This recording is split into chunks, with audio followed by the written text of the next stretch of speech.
One day I read a sentence in a book that said, "In the story behind every artwork, there's always a purpose, whether it is interesting or mesmerizing.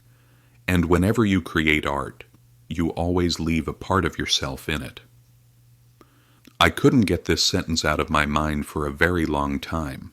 Whenever I look at my own photographs or examine the works of other artists, that line always comes back to me. But if the artist is Vivian Maier, then we need to take another look at the rules. Because what we are watching is not just a woman photographer. We are seeing a personality who hid her life, concealed her pains, and yet observed her surroundings and the world with great detail. In this video, I will not take you through the life of Vivian Maier, but through the journey of how she saw the world. And I am sure that without even realizing it, we will also open a new horizon in our own photography. If we're ready, then let's begin. Vivian Maier, whoever or however she chose to introduce herself in her own world. Miss Maier, Miss Mays, Miss Smith. When someone asked her, "What do you do for a living?" her answer was, "I'm actually a sort of spy." Both thought-provoking and ironic. Maybe true, maybe not. But if we really evaluate it, as far as we know her, yes, Vivian truly was a kind of spy. A spy who observed life, felt the texture between people, who saw the big and small human stories embedded in every street, and from what we can see today, photography was her secret language. The things she couldn't speak, couldn't write, couldn't tell, the things she couldn't fully open up to anyone. She documented them in hundreds, thousands of frames. During her years moving from New York to Chicago, Vivian was mostly a nanny. But the journey she took with the children she cared for was actually her own journey of discovery. From luxury avenues to back streets, from the shadows of skyscrapers to abandoned corners, she walked everywhere. And at the same time, she was both visible and invisible. Neither a complete stranger, nor someone who fully belonged to that world.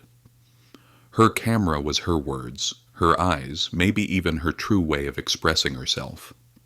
Classifying Vivian's photographs into a single category is almost impossible.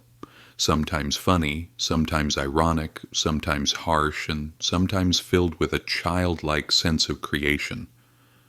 And above all, they make you feel this. Only she, someone unseen, would have noticed this.